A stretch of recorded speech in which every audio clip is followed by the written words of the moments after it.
इस बारिश के मौसम में डरा दिया। किसको पकोड़े खाने का मन नहीं करता? लेकिन कुछ लोगों के पास टाइम नहीं होता और कुछ लोगों को अच्छे पकोड़े बनाने आते नहीं। तब आपके पास एक ही ऑप्शन बचती है कि पकोड़े घर पे डिलीवर किए जाए। पर जब तक वो घर आते हैं तब तक वो कचकच, सौगी, खराब हो जाते हैं। क्या आपने कभी ऐसे पकोड़े खाए हैं जो सौगी ना हो, ऑयली ना हो और क्रिस्पी रहे डिलीवरी पे? नहीं ना। मैं एक पंजाबी हूँ और मैं एक बात बताऊँ आपको, ये प्रॉब्लम पराठों के साथ भी है। आपने कितने सारे ब्रांड्स इंडिया में देखे होंगे, पिज्जास के, बर्गर्स के, अब तो मोमोज के भी इतने सारे ब्रांड है भारत में। लेकिन क्या कोई पराठा और पकोड़ा का ब्रांड है? नहीं। बट ये मार्केट साइज ह्यूमंगस है। तो इस अनटैप मार्केट को टैप करने का हमने निर्णय लिया। Hi sharks, I am Geetika Anand Gupta. Hi, I am Gaurav Gupta और हम हैं को-फाउंडर्स MOPP फूड्स के। Mad over parathas and pakoras, India का पहला पराठा एंड पकोड़ा ब्रांड।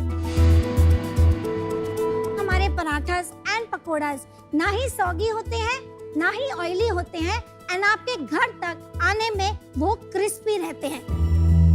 हम लोग एक क्लाउड किचन फॉर्मेट पे काम करते हैं। तो पराठास एंड पकोड़ास के अलावा हमारे पास डेली मील्स के लिए एक ब्रांड मिली and authentic North Indian curries के लिए एक ब्रांड मैड ओवर करी भी है। अभी तक हमने 3.5 लाख ऑर्डर डिलीवर किए हैं। अब आप भी सब कुछ बोलेंगे कि मैं भी कुछ बोल दूं? हमारी आस्क है 75 lakhs for 2.25% of the company.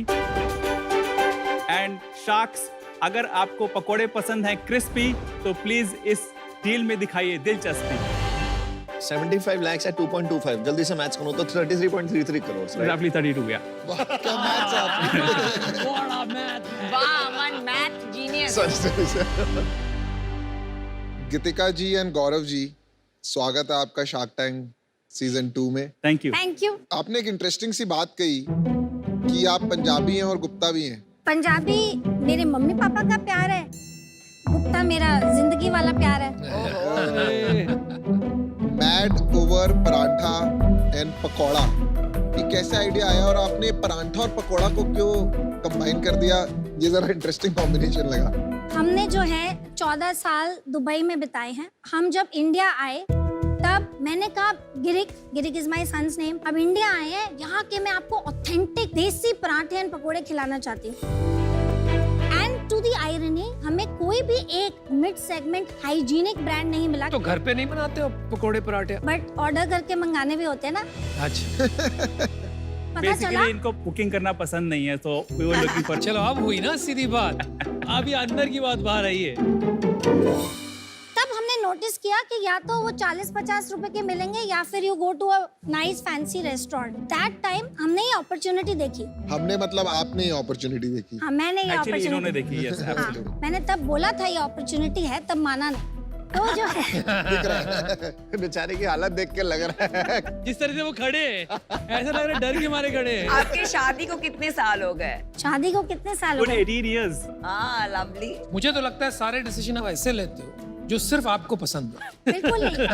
मैं बहुत देखा ये इंप्रेशन जा रहा है, बट ऐसा बिल्कुल भी नहीं। That's so sweet. आपको बोलने की इजाजत मिल गई।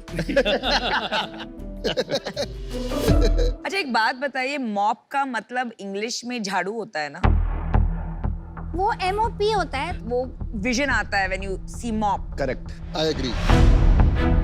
अभी भी आप लोगों का यंग कंपनी है, अभी भी आप चाहो तो चेंज कर सकते हो। तो ये कॉन्वर्सेशन ऑलरेडी हमने किया है एक दो बारी। हो सकता है ना, तो you are flexible in changing. Change होना पॉसिबल है। Totally agree with you. एक किचन से अब हम 3 ब्रांड चलाते हैं और हमारा फ्यूचर में एक और ब्रांड लॉन्च करने का प्लान है कि अब MOPP फूड्स रिलेट नहीं होगा, क्योंकि अब हम सिर्फ मैड ओवर पराठास एंड पकोड़ास नहीं है। तभी ये डिस्कशन चल रहा है। बारिश नहीं आई पर पकोड़े लग रहा आ गए हैं। आ रहे हैं, बिल्कुल रेडी है। ये तो मैं स्ट्रिक्टली नॉन वेजिटेरियन फिर ये हेल्दी है? Healthier, definitely. Thank you very much. बहुत अच्छा पराठा है, butter chicken paratha. Thank you so much. पहले तो बहुत बढ़िया है। ये फ्लेवर्स कौन से हैं? तो एक है हमारा टॉप सेलिंग पराठा जिसका नाम है आलू प्याज पराठा। फिर हमारा दूसरा एक पराठा है जो वेजिटेरियन पराठा है, उसका नाम है Italian twist paratha. Very nice. Non vegetarian में हमने आपको सर्व किया है आज बटर चिकन पराठा। उसके साथ एक आप देखेंगे ओवल शेप में पकोड़े हैं, बटर चिकन पकोड़ा। इसका एक का प्राइस क्या है जरा बताएंगे? ये जो हमारा बेसिक आलू पराठा है तो 149 रुपीज उसका मेन्यू प्राइस है, और उस पे हम पैकेजिंग भी चार्ज करते हैं 20 रुपीज। काफी क्रिस्प है वो। तो ये ऑलरेडी 1 घंटे पहले के बने हुए हैं। तो इसमें कुछ स्पेशल आपने डाला है कि जिसकी वजह से क्रिस्प रहा है और सॉगी नहीं हुआ है? तो ये एक मैजिकल रेसिपी है जो ऑब्वियसली हम आपको बता नहीं सकते, बट हमने बहुत R&D की है जिससे हम लोग एप्लीकेशन कर सके, वो माइंड लगा सके बिकॉज ऑफ द एक्सपीरियंस। हमको 20 इयर्स प्लस का एक्सपीरियंस है। इनफैक्ट जनवरी 2020 में हमने फर्स्ट सीड राउंड रेस किया था MOPP में। अच्छा, ऑलरेडी रेस कर चुके हैं आप? यस। क्या वैल्यूएशन? हमने मई 2019 में ये लॉन्च किया। तब राहुल सिंह जो Beer, बियर कैफे Cafe के फाउंडर और CEO हैं, तो राहुल को हमने ऑन बोर्ड लिया मेंटर एडवाइजर। जब उन्होंने ट्रैक्शन देखी पहले ही 3 महीने में, तब राहुल ने डिसाइड किया ऑलमोस्ट 6-7 महीने के बाद कि वो इन्वेस्ट करना चाहते हैं। एंड जब आपका मेंटर आपको बोले वो इन्वेस्ट करना चाहता है, एक अलग लेवल की अचीवमेंट है। कितना इन्वेस्ट किया टोटल 71 लाख और क्या वैल्यूएशन थी? 5 करोड़ प्री मनी। 5 करोड़ के बाद और कोई पैसे उठाए आपने? उसके बाद 2 राउंड्स और हुए, वो इंडिया एक्सीलरेटर के थ्रू हुए। कब हुआ? 21 नवंबर। At what value? 12 करोड़ के वैल्यूएशन पे रेस किया, रफली अबाउट अनदर 70 लाख। और उसके बाद हमने एक और राउंड किया इंडिया एक्सीलरेटर के ही थ्रू, उसमें अबाउट 55-60 लाख रुपीस रेस ये किए। कब किया? This was March 2022। एंड कितना किया और क्या valuation? That was 12.5 crores pre-money valuation. And right now हमने अब करीब 1.5 महीने पहले एक राउंड और रेस अच्छा, एक और ओपन किया हाँ जी। है, जिसको हमने 22 करोड़ के प्री मनी वैल्यूएशन पे रेस किया था। कितना किया? अभी 55 लाख का कमिटमेंट आके फंड्स ट्रांजैक्शन हो चुके हैं। 50% वैल्यूएशन बढ़ा दिया शार्क टैंक के लिए 2 महीने में। No, not because of that. हमारा एक्चुअली एक बहुत अच्छा कोलैबोरेशन रेबल फूड्स के साथ हुआ है। Very nice. बेसिकली उनका एक प्रोग्राम है लॉन्चर प्रोग्राम, जिसमें वो high potential entrepreneurs and high potential brands को आइडेंटिफाई करते हैं, बिकॉज उनके हिसाब से they are done doing their own brands. Now वो ढूंढ रहे हैं और बहुत सारे ब्रांड्स और एंटरप्रेन्योर जिसको वो सपोर्ट करेंगे, और eventually in the long run probably they will acquire 51% equity and book their revenues as well. अब आपकी दोनों इसकी कितनी इक्विटी बची है? दोनों मिला के 61% है, 9.3% की ESOP है, 20% के एंजल इन्वेस्टर्स हैं, और 6.5% के एडवाइजरी है, और 3% इंडिया एक्सीलरेटर का और है। रेबल का कितना था उसमें? रेबल का भी इन्वेस्टमेंट नहीं है। अच्छा, ठीक है। आपने 21 नवंबर में 12 करोड़ की वैल्यूएशन पे रेस किया। हाँ जी। 1 साल बाद लगभग सेम वैल्यूएशन पे रेस किया, कोई ग्रोथ नहीं। और मार्च और मई में 3 महीने में वैल्यूएशन डबल कर दिया। जब हमने 12.5 पे किया था उस वक्त हमारा रन रेट मंथली था 35 लाख का। अच्छा जी। जब हमने 22 पे किया तब हमारा मंथली रन रेट 60 लाख का है। और आज 60 lakh. This is what it is. पिछले 8 महीनों से हमारी month on month average growth rate 20% है। एंड पिछले 3 साल का CAGR इज 80%। आज की डेट में हम मंथली 25,000 ऑर्डर्स डिलीवर करते हैं 3 किचन्स के through. Well done, well done. Actually मेरा डिसीजन बन गया है। तो सबसे पहले तो गीतिका जी आप बहुत क्यूट है, ब्रिलियंट टेस्टिंग प्रोडक्ट्स, लेकिन unfortunately I will have to be out. To be very honest, इस एरिया में मेरा इंटरेस्ट नहीं है, एक्सपर्टीज भी नहीं है, और मैं ज्यादा कंट्रीब्यूट नहीं कर पाऊंगी, but I wish you the very best. Thank you. Thank you very much. Thank you. जहाँ तक मेरी समझ है, सबसे powerful person in this industry जो मार्केट प्लेस है, जोमेटो हो या स्विगी हो, वो होता है उसके बाद रेबल फूड्स जैसे बंदे, और उनमें टसल चलेगी कि कौन ज्यादा प्रॉफिट खींचता है। आप इसमें मार्जिन कैसे पकड़ के रखेंगे इस फाइट में, मुझे थोड़ा समझा सकते हैं? ये पूरा स्केल का गेम है। तो हमारा विजन है कि हम अगले 3 साल में कम से कम 100 किचन्स खोलें। सो एज ऑफ नाउ हम लोग किचन में करीब 15% EBITDA पे बैठते हैं। घर पे 9 लाख रुपया महीने का बचता है। नहीं, ये स्टोर लेवल है। उसके ऊपर कॉर्पोरेट लेवल में हमने ऑब्वियसली देयर बहुत सारे एक्सपेंसेस हैं। तो बर्न है, थोड़ा बहुत बर्न है। कितना कॉर्पोरेट कॉस्ट है आपका? Corporate cost is about 7 lakh rupees. And burn कितना है महीने का? 2-3 लाख रुपए का है।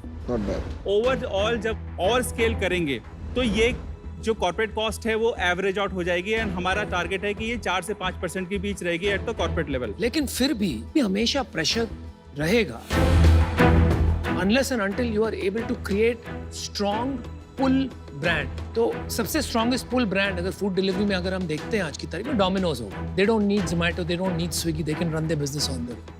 आप में क्या हो रहा है ना, मैं काफी खुश हो गया, दिल मचल गया 60 लाख पर मंथ सुन के, लेकिन फिर मैंने समझा कि आपके 3 ब्रांड ऑलरेडी हैं ये बिजनेस में। आप एक लिस्टिंग से जो अपॉर्चुनिटी मिल रही है, आदमी देखता है पराठे खाने हैं आज या कुछ खाना है, वहां से ऑर्डर्स आ जाते हैं, लेकिन ब्रांड पुल क्रिएट नहीं हो रहा है क्योंकि each brand is 20 lakhs on an average. आप 100 किचन पे भी जब पहुंचते हो, you will be struggling to make EBITDA, is my point. तो मुझे ये लगता है ये एक इंटरेस्टिंग बिजनेस बन सकता है, but from an investable standpoint मुझे आज ये नहीं लग रहा है कि मुझे मेरे पैसे रिटर्न हो पाएंगे in a way that I would like, इसलिए मैं आउट होना चाहूंगा। लेकिन आपके लिए बहुत बहुत शुभकामनाएं। Thank you very much. Thank you. एक किचन का यूनिट इकोनॉमिक्स समझा सकते हैं आप मेरे को फटाफट? सो एक किचन में हमारा टिपिकली जो डायरेक्ट कॉस्ट है which is food packaging is रफली अबाउट 35%, और जोमेटो और स्विगी का जो कमीशन जाता है वो अबाउट 24-25%। तो डायरेक्ट कॉस्ट इज 60% और 40% इज आवर ग्रॉस मार्जिन। अभी 12% पे है HR कॉस्ट, 3% इज जो आपकी ऑक्यूपेशन कॉस्ट है which is rental and maintenance, 7% है आपका fuel and electricity, and 3% miscellaneous. चलो मैंने डिसीजन बना लिया है। आपके नंबर्स इतने जबरदस्त हैं गौरव कि आपने जिस तरीके से इलेक्ट्रिसिटी कॉस्ट वगैरह, रिटेल इज डिटेल, एंड मैं चलाता हूँ रिटेल बिजनेस, आधा 0.1-0.2% का हिसाब रखना पड़ता है, नहीं तो बिगड़ जाता है। तो मैं एक्चुअली सहमत नहीं हूँ कि 3 ब्रांड्स हैं। अगर ये एक ही ब्रांड होता जिसको आप बड़ा कर रहे होते तो शायद मैं एक बार फूड स्पेस में एंटर करता, पर शायद वो आज आपका विजन नहीं है, इसलिए मैं बाहर हूँ। इन्होंने सबने जो बताया है ये सब मेरे ही आइडियाज थे, तो इन्हीं की ये सेम रीजंस की वजह से मैं भी आउट हूँ। आपका नेक्स्ट ईयर का रेवेन्यू टारगेट क्या है? इस साल का 8.5 8.5 करोड़, ठीक है। गारंटीड आप कितना कर पाओगे अगले साल? सी अगले साल तक का जो हमारा इंटरनल टारगेट है as per our projections is रफली अबाउट 100 करोड़। आप समझा दो एक बार ये 8.5 से 100 करोड़ का सफर मेरे को एक बार। अभी हम 4 किचन या 5-6 किचन तक पहुंच जाएंगे। अगर हम अगले साल 40 किचन तक पहुंच जाते हैं, 40 से 50 के बीच में, तो सिंपल हमारा every kitchen contribution is about 2 to 2.5 crore. So that will multiply two 100 crore. तो आप हर किचन से अराउंड 2-2.5 करोड़ रुपए बनाएंगे? हाँ जी, हाँ जी। और EBITDA कितना देखेगा मेरे को इस टाइम पे? At the store level it will be about 20%, तो 20 करोड़ का, but at the corporate level it will be about 10 crore. Very good, आपके अच्छे क्वेश्चंस आ गए। अभी भी ऑफर ना देना तो आप इनको उठा के पटक देना। इतने क्वेश्चन के बाद आपके बिहाफ में हम कर देंगे। मैं ऑफर एक्चुअली देना चाहूँगा। मेरे को आपकी एक तो टीम बहुत अच्छी लगी और आप लोगों की केमिस्ट्री अच्छी लगी। इस स्पेस के लिए मेरा एक्सपीरियंस कुछ नहीं, आपके जरिए शायद सीखने को भी मिलेगा। दूसरा, मुझे लगता है कि आप लोग प्रॉफिटेबल हो जाओगे क्योंकि आपके किचन यूनिट इकोनॉमिक पे प्रॉफिटेबल हो गए। 75 लाख आपकी आस थी, मैं 50 लाख का ऑफर देना चाहूँगा कैश ऑन इक्विटी साइड और 25 लाख का डेट, और मैं 5% इक्विटी चाहूँगा। हम पिछले महीने EBITDA पॉजिटिव कॉर्पोरेट लेवल पे आ गए हैं, तो जो वो बर्न था 2-3 लाख का, उतना नहीं कर रहे हैं। तो हम आपको रिक्वेस्ट करेंगे, अगर आप 75 लाख 5% पे कर लें बट डेट को हटा दें। Not ये bad. हमारा काउंटर ऑफर है तो बहुत हेल्प हो जाएगी इससे। Reasonable है. We have काफी to be reasonable. very fair to our initial supporters. मेरे को क्या अच्छा लग रहा है कि आप अपने जो करंट इन्वेस्टर्स हैं उनके बारे में सोच रहे हैं फेयरली, मेरा भी ख्याल रखेंगे आगे। बिल्कुल, definitely. It's a deal. All right. Well done. इतना अच्छा टेस्ट लगा मेरे को, आपका कांग्रेट। अरे वाह वाह वाह वाह. Thank you so Thank you much. so बहुत much. अच्छे यार.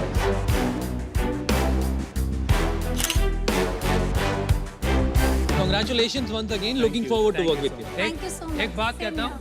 Now just go and mop up the food industry. Yes. All right.